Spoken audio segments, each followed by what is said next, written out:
এক গ্রামও একটা চুরি করতেছে যে 42 বছর ধরে। কয় বছর? কথা না, কয় বছর? 42 বছর একটা মানুষের টেম্পার থাকেনি। তো চুরি করতে করতে করতে করতে তো সুইটাবেলা চুরি করছে। 42 বছর ধরে তো চুরিও করে। মিনিমাম তার বয়স তো 52, 53, 55, 60-এর নিচে না। তে এর ভিতরে 2বার ধরা পড়ে গেছে গা। তো মনে মনে কয় বেড়া কত চুরি করলাম, জীবনে কেউ ধরে রাখতে পারলো না, ফাল দিয়া খাল ফাড়ি গেলাম গা। আর যে আমি ধরা পড়ে যাই কেমন চুরিটা বুঝে আর থাকতো না রে, আমিও গেলাম চুরিটাও বুঝে বিদায় হইব। এই চিন্তা করে বেড়ায় ফুতের চুরি হিয়ানের নিয়ত করছে।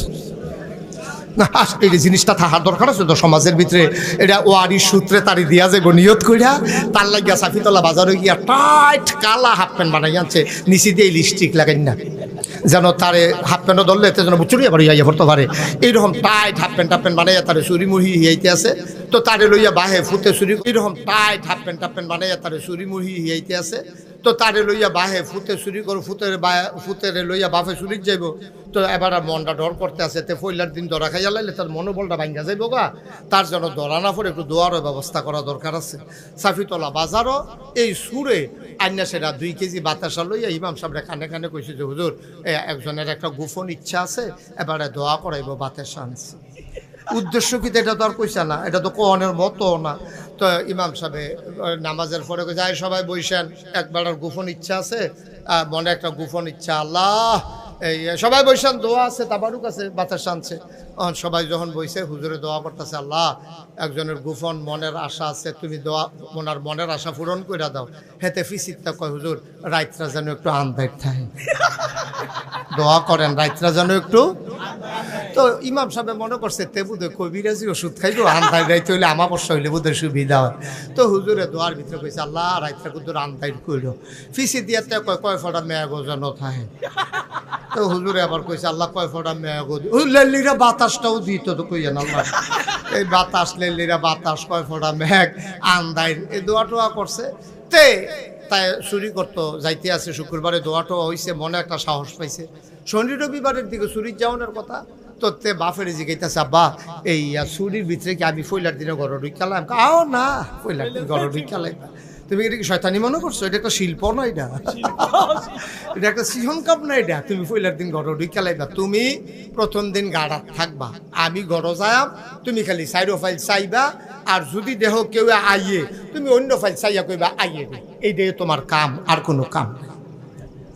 বেড়ায় তো চুরি করতো ঘরের কাছে গেছে, ফুতেরে 4 বস্তার মুড়ো দাঁড় করাই দিয়া গেছে। হেতে চারো ভাই চাইতে আছে, এর ভিতরে হেবাটা হিন কইরা মাথাটা মাত্র ভিতরে দিছে, ঘরে ঢুকবো এমন টাইমেতে চিল্লান দিছে আইয়ে রে। আইয়েরে কইছে পরে হেবাটা উঠতে দিছে দৌড়।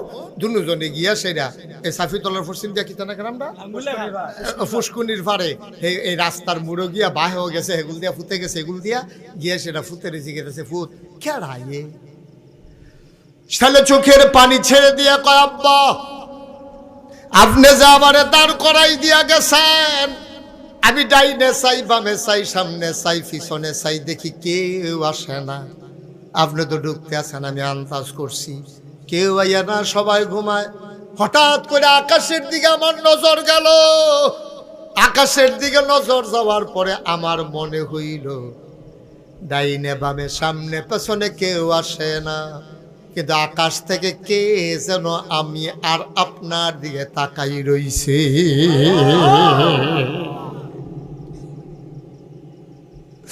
আমার মনে হইছে আল্লাহ দেখা লাইতে আছে। এই জন্য আমি চিল্লান দিয়া কইছি আইয়ে রে। বাফে আঞ্জা দিয়া ফুতেরে ধরছে, ডাক দিয়া কই ফুত 42টা বছর চুরি করলাম, কোনোদিন এই চিন্তাটা মাথা তাইছে না রে ফুত। তোর আইনা আমার একটা ভালো লাভ হইছে, তুই আমারে আল্লাহর ডর শিখাইলাই ছত্রে ফুত। আয় আয় আয়, আমরা বাহে ফুতে এই কামার নাই, দরকার নাই। কাম লাগলে রিক্সা চালাইয়া খাইবি, কাম লাগলে মানুষের বাদ বদুল্লা দিবি, কাম করবি, জোতা সিলাইবি, কাম লাগলে মেথরগিরি করবি। আজকের থেকে আমাদের আর চুরির দরকার নাই, বলেন সুবহানাল্লাহ। বাহে ফুতে কথা কইতে কইতে গাড়াত গেছে, পরে আওয়াজ শুননা তার মায় দৌড় দিয়া ঘরেতে বাড়িছে, বাড়িয়া খাড়ি এনে দিছে, কিতা কিতা আনছেন দেন, খারিদ দেন। কাজ যেটা আনছি এটা খারিদ দেওয়া যেত না।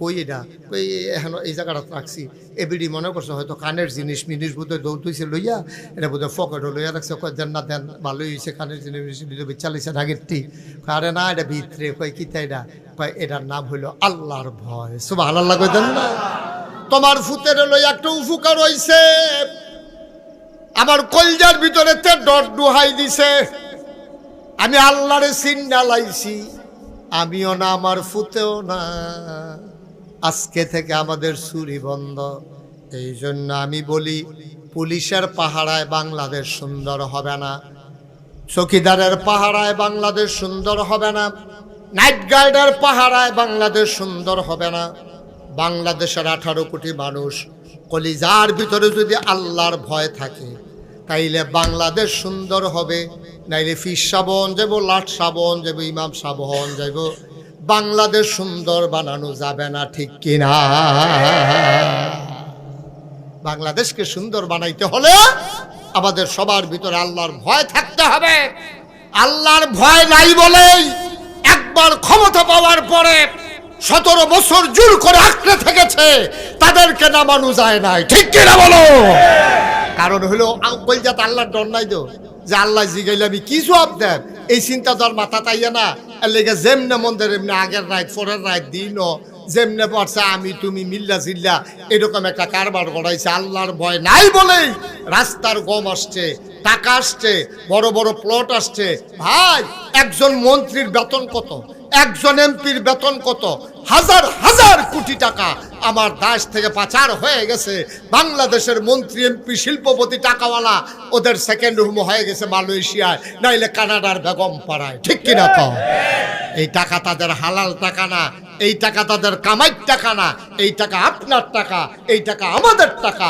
এই টাকা আমাদের সবার টাকা ঠিক কিনা তো হাজার হাজার লক্ষ লক্ষ কোটি টাকা বাংলাদেশ থেকে গরিব একটা দেশ ছোট্ট একটা দেশ এটার বিরুদ্ধে পাচার হয়ে গেছে কারণ কি কারণ হলো আল্লাহর ভয় আমাদের অন্তরের ভিতরে নাই ঠিক কিনা কম আল্লাহর ভয় না থাকলে তাই হয় আপনি কি আর হালাল কি আর হারাম যা পাইতেছেন খাইয়া সুইডা লাইতে আছেন কিন্তু আপনি যদি চিন্তা করেন হালালটা খাওয়ান যাবো হারামটা খাওয়ান যেত না তো আপনি লাইল ঠেলতে ঠেলতে আরেকবার খেতে ঢুকতে পারতেন না আপনি যদি চিন্তা করেন হালালটা খাওয়ান যাবো হারামটা খাওয়ান যেত না তো আপনি দোহান বাহি খাইয়া ঘুরাইতেন না কারণ আপনি দোহান বাহি দিছে যে এইটাই তো বেশি এরপরে আপনি আবার ঘুরাইবেন এটা তো জঘন্য খারাপ এই জন্য কি করতে হবে অন্তরে ভয় থাকবে কার কথা কথা এই ভয় থাকবে কার এই আল্লাহ আপনার নামাজ দিছে এই নামাজটা আপনি পড়বেন এটা পড়লে আপনার লাভ এটা না পড়লে কেউ কোনো লস নাই লস হইল আপনার রোজা রাখলে আপনার লাভ রোজা না রাখলেও লস আপনার সমাজের কেউ এর কিচ্ছু হইতো না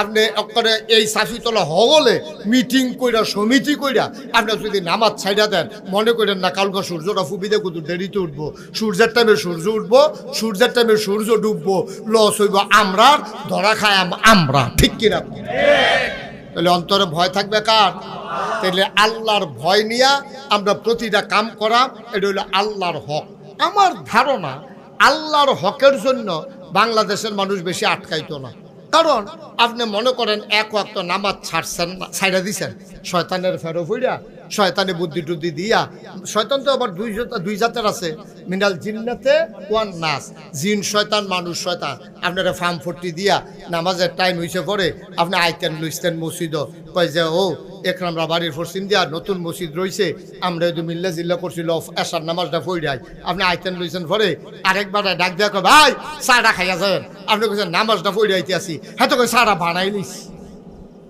চাটা আপনি কি আর ওয়ানা দিচ্ছেন নামাজের দিকে আর হেতে আপনার কি লুবনীয় প্রস্তাবটা দিছে চাটা খাইয়া যাইয়েন আপনি কইছেন আইনে আইয়া খায় আমার কি বানাই লিছি তো দুইটা টান দিয়া যাই কেন ঠান্ডা হয়ে যাবো গা দেখছেন নিচে আপনি ফার্ম দিয়া আপনার নামাজের তো একটা চায়ে তো আপনার ঘুরাই লিছে ঠিক নি রে একটা চায়ে আপনার ফরজ বিধান নামাজকে সরাই লিছে এখন কোনো কারণে মনে করেন নামাজটা সুইটটা গেছে গা ফরের রক্ত মসজিদে গিয়া কলজাটা বেড়াই সিন শুরু করছে লার হইয়া ফইরা হগলে বাড়ি গেছে গা আল্লাহ কইয়া সেটা একটা সিল্লান দিয়া সোহের ফানিটি বড়বড়াইয়া সাইডা দিছেন। আপনি এমন হাউমাউ করে কানতেছেন, আল্লাহ ও আমি যেই একটা ভুল করছি, আমি নামাজটা সাইডা দিছি একটা চায়ের ফামো ফইরা, আল্লাহ জীবনে আমার আর চা লাগতো না, চায় আর জীবনে কাম লাগলে খাইতাম না, এরপরও নামাজ আর ছাড়াইও না, যেটা সাইডা দিছি এটা ভুল করছি। আল্লাহর নবী কি তো কিছু শুনছে?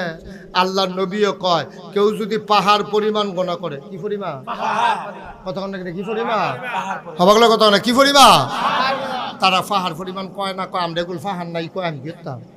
আর এটা উদাহরণে না, কি পরিমাণ পাহাড় পরিমাণ কেউ যদি গোনা করে, আরে তুই গোনা করলে কয়টা গোনা করছ, পাহাড় পরিমাণ গোনা করছো তুমি। আল্লাহর নবী কয় এই পাহাড় পরিমাণ গোনা কইরা কেউ যদি একটা ফোঁটা চোখের পানি ছেড়া দেয়, এই চোখের কোনাতে পানিটা নাকটা আর এখানতে শুরু হয়েছে নাকটা, হ্যাঁ এখন শেষ হয়েছে, আয়না চাই একটা দাগ দিয়া লই এখান দিয়া কলম দিয়া এই অর্ধেকটা নাক বরাবর চোখের পানিটা আসার আগে আপনার জীবনের পাহাড় পরিমাণ গোনা মাফ। এটা আমার কথা না নবীজির কথা? নবীজির কথার ব্যাপারে আমাদের কোনো সন্দেহ আছে? কোনো সন্দেহ? আমিন কর, জোরে কর। নবীজির কথার ব্যাপারে আমরা নবীজি কইছি। আরে গোনা করলে কয়টা করছত বেড়া, নইলে পাহাড় পরিমাণ করছত। তোর গোনা যদি হয় পাহাড় পরিমাণ, আল্লাহর ক্ষমা হইল আকাশ পরিমাণ। তোর গোনা যদি হয় পুকুর পরিমাণ, খাল পরিমাণ, আল্লাহর ক্ষমা হইল সমুদ্র পরিমাণ। সুবহানাল্লাহ কইতেন না? আপনার 5 মুন শৈলের ভিতরে 5 মুন ময়লা মাইক্যা আপনি যদি লাভ দিয়া পানি ফুটে যান, সমুদ্রের ভিতরে গিয়া কক্সবাজার গিয়া, পতেঙ্গা গিয়া, কুয়াকাটা গিয়া আপনি ফাল দিয়া পানি ছুটে গেছেন গা, শরীরটার ভিতরে 5 মুন ময়লা গন্ধে আপনার লগে দিয়া মানুষ যাইতে পারে না, আপনি ফাল দিয়া সমুদ্র ছুটে গেছেন গা, সমুদ্রে ধুইয়া পরিষ্কার কইরা আপনি ফাল দিয়ে উঠছেন, সমুদ্রের পানি আবার গৈরান দিয়া ময়লা কই লইয়া গেছে গা, সমুদ্র নাফা কইছে না, আপনারে ফাঁক কইরা লাইছে। সুবহানাল্লাহ কইতেন না? সমুদ্র যদি 5 মুন, 10 মুন, 50 মুন এই ময়লা হজম করার ক্ষমতা রাখে, মেঘনা নদী, গুমতি নদী, পদ্মা নদী, কত মেল ফ্যাক্টরির বর্জ্য খারাপ পানি গিয়া পড়ে, এটি কুদ্দরা কেমনে জানে এটা ঢেউ হইয়ে আবার রঙিন পানিটা একরকম হইয়াছে গিয়া, ঠিক নিও? তাহলে সমুদ্র যদি এটা পারে, আল্লাহ পারেনি? কথা কেন পারেনি রে? আল্লাহ। আপনি গোনা করলে করছেন, আল্লাহর কাছে মাফ চাইছেন, আল্লাহ মাফ করে দিবে, এটা আল্লাহর ওয়াদা। আল্লাহ বলছেন উদউনি আস্তাজিব লাকুম, বান্দা তুই মাফ চা, আমি তোরে মাফ করে দেব, তুই দোয়া কর, আমি কবুল করে নেব, তুই চা, চাইতে দেরি আমি দিতে দেরি করব না। সুবহানাল্লাহ বলবেন না? আমরা তো এমন ব্যাককলের ব্যাক করেছি, চাইতা মতো ইচ্ছি না, চাইতা মতো পারি না, ঠিক নিও? চাইবেন কার কাছে? আল্লাহর কাছে অভাব নাই, আল্লাহর কাছে অভাব নাই, চাইবেন দিতে ডব্ব দিয়ে দিব, আল্লাহ সারা বছর বইয়া বইয়া লইয়া লইয়া খাইবে। সুবহানাল্লাহ কইতেন না? তো 1 নম্বরে আমরা না দায়িত্ব কয়টা? মাশাআল্লাহ, আমি তো কই কি তারা বোধহয় বেশি আনা না, মাশাআল্লাহ ভালো সচেতন নাগরিক সবাই, মাশাআল্লাহ মনোযোগী শ্রোতা, খালি আওয়াজটা বাড়াই দিয়েন, বাহিরা আমি বুঝলাম। মারহাবা কন, হইছে মোটামুটি হইছে, তাও আবিরে কইছে না, সভাপতি তো কইছে না, বাতির তলাম তাই। আমি তো কই কি তার আওয়াজ হয় না কেন, সভাপতি কয় না, বাহি তারা যে হুইতালাইছে না, এটা যে কপাল ভালো। মারহাবা কন। তাইলে আমরা চাইম না কার কাছে? তাইলে আমরা দায়িত্ব কয়টা? মাশাআল্লাহ লাগবে লইছি, একটা তো ঠিক বাতাল করে লাইছি ইনশাআল্লাহ। অন থেকে কি আমরা রোজা ছাড়াম? রোজা ভাঙ্গা? নামাজ ছাড়া? ইনশাআল্লাহ। সবাই কোন আমিন। আচ্ছা, এবার আইয়েন 2 নম্বরে হকুল ইবাদ, বান্দার হক। কার হক? একটা গেল আল্লাহর হক, এখন বান্দার হক কিটা? বান্দার হক কি? মানে বান্দায় যেটা ফানা এটা বান্দারে দিয়া দাও। আপনার কাছে সমাজের সবাই ফানা আছে, আপনি মনে করেন না আমি কি সমাজের খাই না পড়ি, ফাঁকনা কথা কইেন না। আপনি খান আর ফরেন আর যেটাই করেন, এমন একটা মানুষ নাই, হুদা মানুষ না, এই সমাজে যা কিছু বাস করে ওকে কুত্তাটা পর্যন্ত আপনার কাছে ফানা আছে। হ্যাক একটা ফানা, হ্যাক এক রকম। আপনার মায় আপনার কাছে ফানা আসেনিও, এই তো মাশাআল্লাহ বুঝা লাইছেন। আপনার বাপে আপনার কাছে কিছু ফানা আসেনি? ভাইয়ে ফানা আসেনি? বইনে ফানা আসেনি? জিয়ে, ফুতে, বউয়ে, তাহলে সকলে তো ফানা। ওই যে বাড়ির গাড়ার যে দোকানটা, তেও আপনার কাছে ফানা আছে, তেও আপনার কাছে ফানা। খালের হেইফারের মানুষটা তেও ফানা, ভগিন্নি বেটিরা এবিডিও ফানা, ফালাকুত্তারা এবিডিও ফানা, আপনার গরুরা এইটাও ফানা, সবার কাছে আপনি দেনা। আচ্ছা আপনি একটা কই করে ছুটুটা কই, কুত্তাটায় কি ফানা? কুত্তাটায় তো আপনার আশায় তো আপনার আবার থাহে, আপনি যে আড্ডিটা বেড়াইয়া দেন না, এটা দিয়ে পানি থালাই দেন।